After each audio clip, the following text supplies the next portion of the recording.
Hi, I'm Heather. I'm the curator at the Museum of the Coastal Bend, an archaeology museum in Victoria, Texas. Part of my job is to manage the ongoing archaeology projects. I'm about to introduce you to my team and our ongoing project. And you're about to hear a dramatic story about human bones and lithics found in local flower beds and driveways, which led to the discovery of 10,000 years of human occupation on a riverbank in South Texas.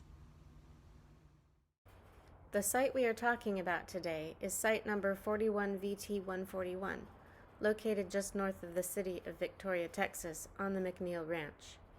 Artifacts being uncovered date from the early Archaic and late Paleo time periods, 7,000 to 10,000 years old. This dig has been ongoing for 17 years now, and the potential is there for many more years of digging, as there are 16 acres of land on the ranch determined to be archaeologically significant. I am incredibly fortunate to work with a group of avocational archaeologists who have decades of experience doing archaeology in South Texas. This group is known as CoBALT, which is an acronym for Coastal Bend Archaeological Logistics Team. CoBALT and the Museum of the Coastal Bend have a cooperative agreement. They all volunteer at the museum where they demonstrate archaeology lab procedures as they process the material from our excavations. The museum provides the archaeology lab and the supplies to document and store the finds. The museum also exhibits finds from the digs to share this knowledge with the community. Texas has a special program wherein each region is assigned an archaeological steward who keeps an eye on the archaeology and provides reports to the state. CoBALT crew member Frank is one of these stewards. Frank will next tell you about the unusual way CoBALT ended up digging on McNeil Ranch. I'm Frank Condren. I live about 25 miles away from 41VT141, the McNeil site. People in Victoria, which is where 41VT141 is, and people where I live 25 miles away were getting soil from a local nursery. And they were finding artifacts and bones in the soil. And there's a loose confederation of amateur archaeologists around here who worked on LaBelle and Fort St. Louis when those excavations occurred. We found out about it. One of our group went to the nursery to find out where the soil came from, and of course they wouldn't tell him. But about that time, a dump truck came in and dumped a load of soil, so he followed the dump truck and got a hold of the landowner. And when he did, the landowner was relieved because they had to move the miners at least 3 times because they had run into human burials. And several of our group are stewards with the Texas State Historical Commission and archaeological stewards. And what we did is we went to 41VT141, which at that time wasn't named. It was just a soil mining operation. And we salvaged those burials and reburied them in a safe place. And much to the landowner's happiness, because the landowner felt bad about what was going on. And that's how we got introduced to 41VT141, and with the landowner's encouragement, we surveyed the site and saw that it was a major archaeological site and named it, registered it, and then started excavations there. And it's a place with 9,000 years continuous habitation. We've established that through the artifact recovery. So what kinds of artifacts are we finding? And what does all of this tell us about the people who were here up to 10,000 years ago? Bill is here to fill you in. Hello, I'm Bill Birmingham, and I'm going to show you a few of these tools that we've been finding. They're from the Paleo period. Most of them start out at 10,500 years ago to more likely 6,000 years, the more recent points. And I'm going to start out with this gouge. This is a clear fork, And as you see, there's a little bit on it. And we're theorizing these were used for woodworking. And at a site, this site has been, with the points that we're finding, they've been broken, reworked, and broken again and discarded. And we figured that these gouges were used for shaft straightening or shaft cleaning, because they had to have an Antler dart shaft, main shaft, and the foreshaft. So all that took some sort of tool to use for the shaving the wood. And this is a scraper, and this, notice this is it's a uniface. It's just a big flake knocked off of a core, and then this edge is real finely worked for scraping wood or hides or whatever.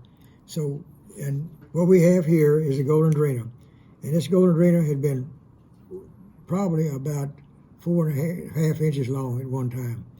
And then as it was broken the first time, they came back in the field more than likely and alternately beveled. Right here, you see that this is, I'll hold it like this. This is the shaft, the main shaft, my thumb, holding the point. They were flaking from the, this is called a right-hand beveling with an Antler tool. They would flip it over and flake again from this side. And it was, the point was probably out here and then thrown and broken again. And once it was broken the last time, which it is now, you see now, it was discarded, taken off the foreshaft and possibly put another shaft on it. That's why we're finding all these woodworking tools, because they had to have new foreshafts, new main shafts for these Antler dart points. And this is a remnant of a St. Mary's Hall. I don't know if you can see these little fine parallel oblique flake scars. And this is known as the St. Mary's Hall. And the other end of it, it's been broken, but they utilized this as a small bit. They had a little bit there. They could work wood or hides or whatever. But you see that they're little bitty fine oblique flaky scars on them. And this is just another golden drena base, probably from an impact fracture on the proximal end, and it just cracks while it was hafted. Like this is the haft. The impact would actually literally crack it.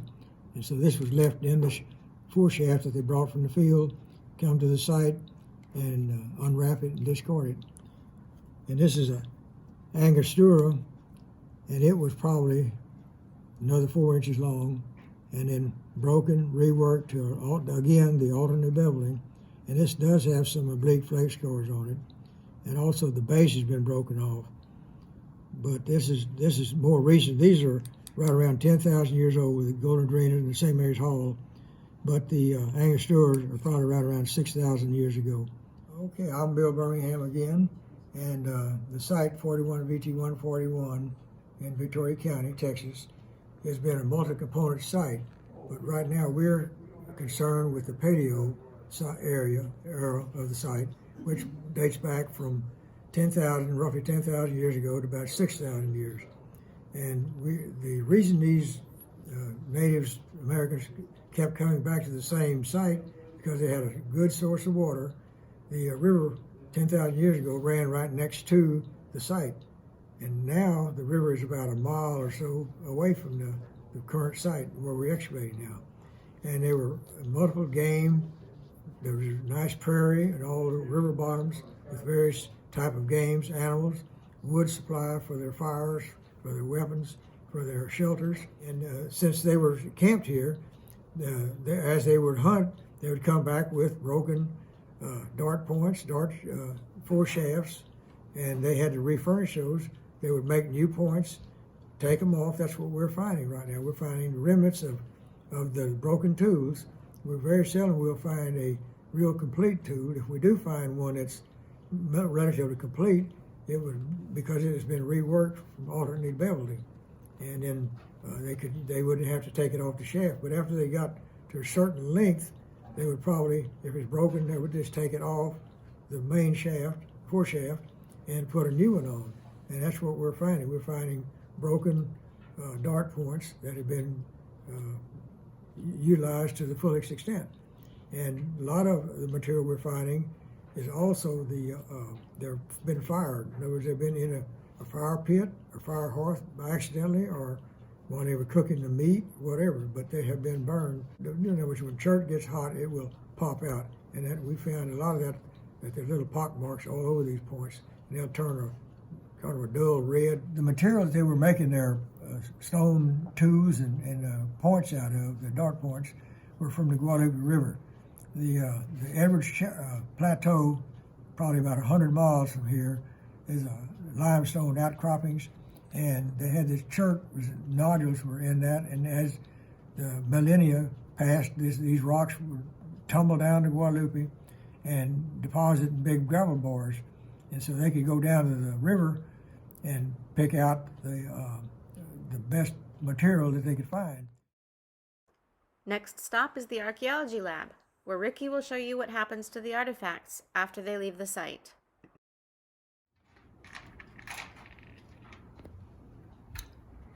Welcome to the Archaeology Lab. Once the items are exposed out at the dig site, such as this item, they are brought in here to the lab where they are processed, measured, weighed, and then stored. And some of them are set off for drawings. And these drawings will show up in a magazine or a book, such as this. And Richard McReynolds is the artist that does the artwork for our artifacts. And many of these artifacts we have found here at our local site. Once we get these artifacts in the lab, we bring them over and we have people who will sort through them, divide out firecrack from debitage and pebbles, and in doing so they also find other artifacts. Some are small. We have found teeth. We have found jawbones of little tiny vertebrates with teeth in them. And as we move on around, you'll see that we also have documentation that we keep on all the artifacts that are found. The artifacts from the dig site are documented in these books, and we use these books as references to verify when we put them into the archaeological books here in the museum.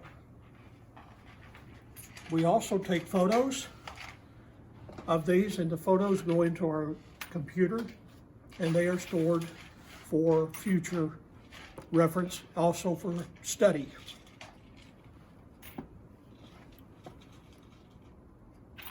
This site has provided research and educational opportunities for school groups, scouting groups, museum tours, archaeology field schools, and graduate student research.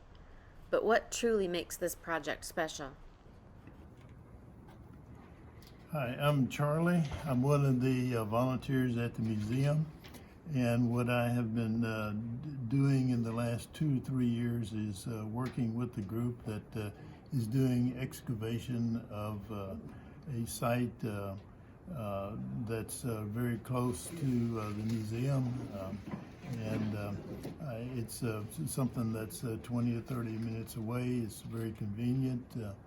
And I guess the main thing, though, of why this is important to me is the fact that these artifacts are, many of them, most of them, 7 to 10,000 years old, and just to have one of the artifacts and know that it's been that length of time since somebody has touched this provides some type of continuity, connection with the people that inhabited this area during that time frame. This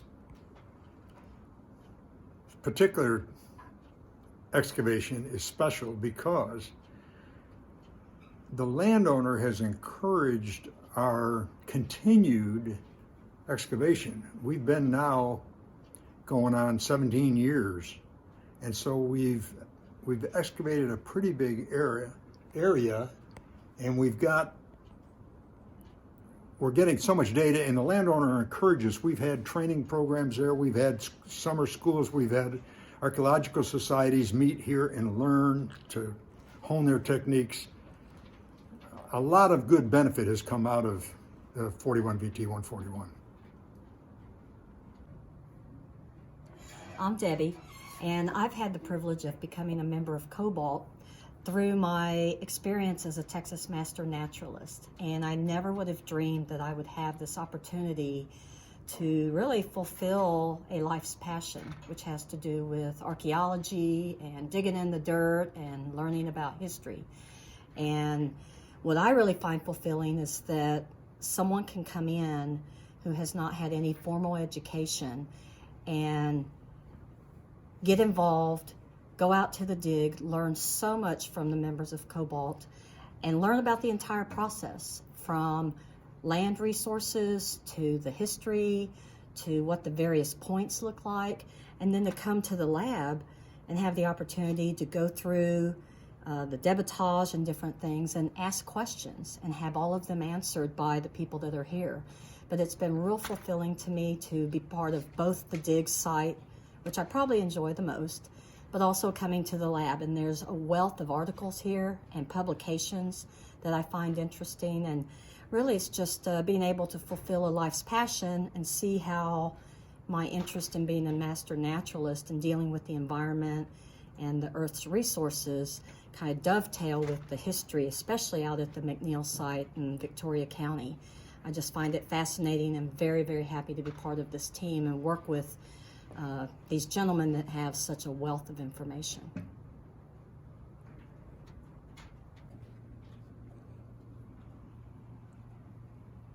Hi, I'm Ricky.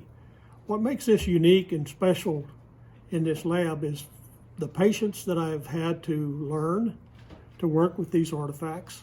You just can't go out and put a spade in the ground and dig up all kinds of artifacts. They're very hard to find, and you have to hunt for them in certain places.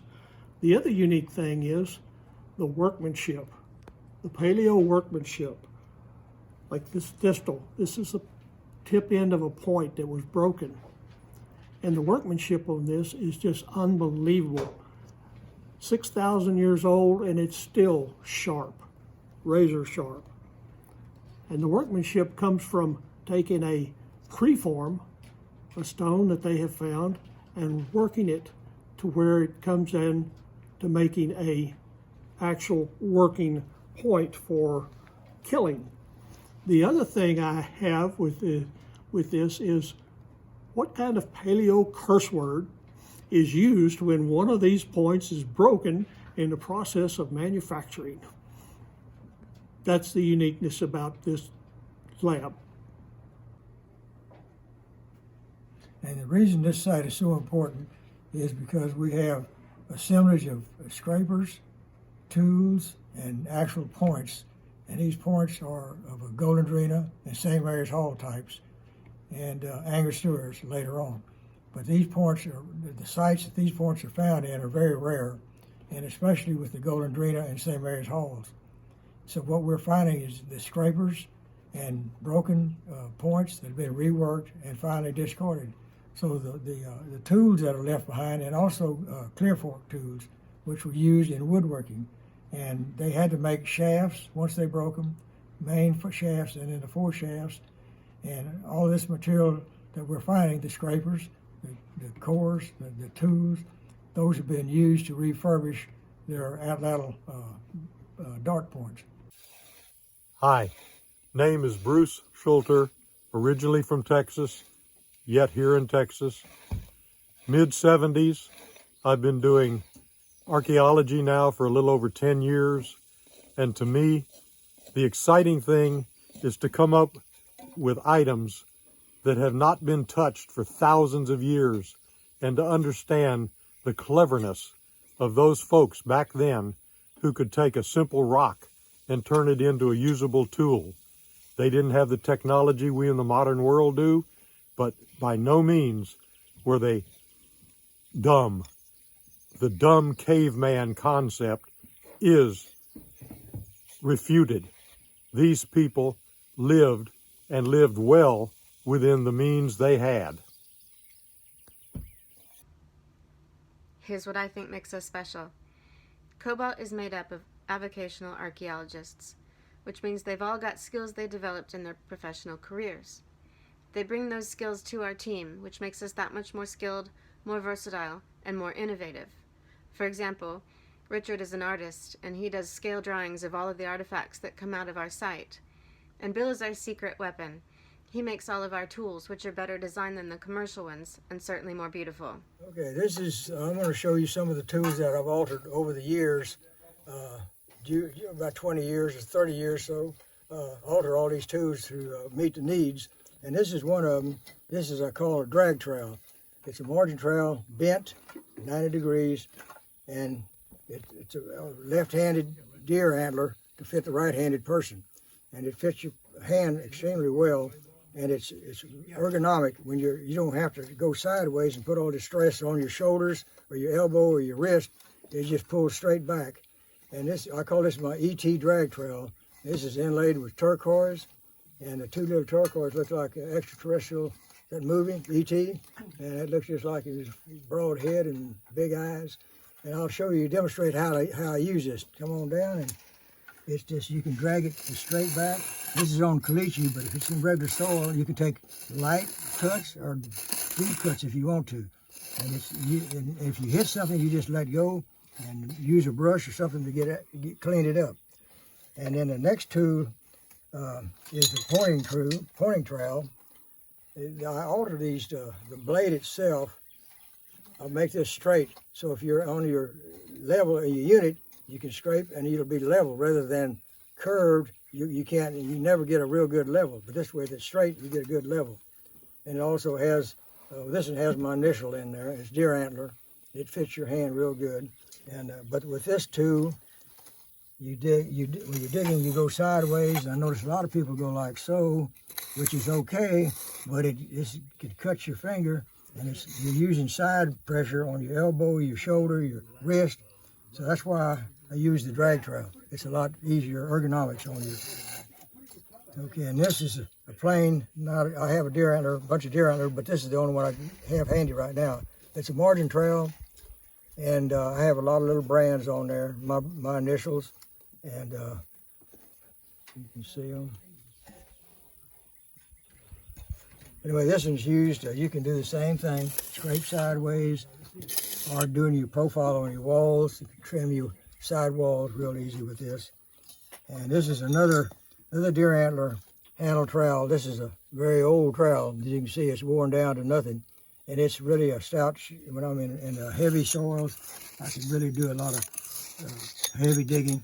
And it also has the ET eyes. Okay, next are these little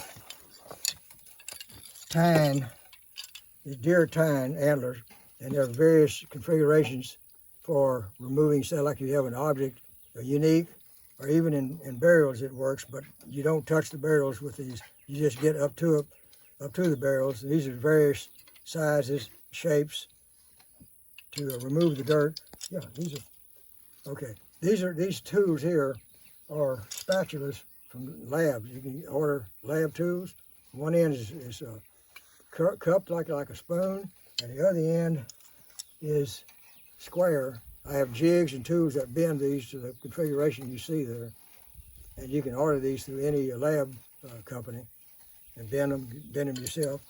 But these two are actually made from stainless steel piano wire. The heads here, they're bent for, like I made these for going around burials, bone. But you actually, like I said before, you don't touch the bone with these. You just go around them. And once you get to the bone, you use your bamboo splinters. But this is as you can see, it's at an angle. That works real good. And this one here is sort of like a little drag trowel. I'm gonna get down there and show you how. This one you can just go like so or like that. And this one, when you're getting around a bone, you kind of go like this until you get to the close to the bone or the artifact, and you use the bamboo splinter. That keeps it from getting metal scrapes on it. This is a dirt scoop, and it's made out of recycled road signs. I get those from the Department of Transportation, or just individuals have a stop sign that they off their property, or any kind of sign that's made out of aluminum. And I cut them out into a configuration and then bend them. I have jigs that do all this bending. And you notice the handle, it's real short. If you have a handle out here, it takes up too much room. This, you can get right in where you're excavating. You don't have to worry about bumping your pedestal or whatever. You can just go right in and pick it up and throw it in. Is that good? This is a depth gauge. As you can see, it has increments of 10 centimeter increments. It's 10 centimeters, alternately white and orange. It has a little washer up here. And what we do with this is a depth gauge. We use it on the like so. And that gives you 10 centimeters down. And you know, but usually the main thing we use this for is when we're digging, excavating a unit, we have a little shelf here. And with that shelf, you leave that shelf from the previous level. And when you're going down, excavating down, leave that shelf, and you can put that onto the shelf as you go down, and that'll give you your depth, just your rough depth. Then, of course, you use your line level to finish up, make sure you got the right depth. So we're reaching the end of our story, and you're wondering what happened with the human burials. We do have human remains on the site. There are 13 buried individuals, primarily female, across 3 burial areas. Because of U.S. laws, finding human remains complicates archaeology considerably. Due to that, even though we know there are other human remains on the site, they will likely never be excavated. Our team will continue to dig, hopefully to determine what those early people were doing there and how they lived. And perhaps we can learn what things changed for humanity on this site in the course of 10,000 years, and what things stayed relatively the same. What we do know is that there is much more to learn from Site 41VT141, and what I know is that there is much to be learned yet from this remarkable CoBALT crew.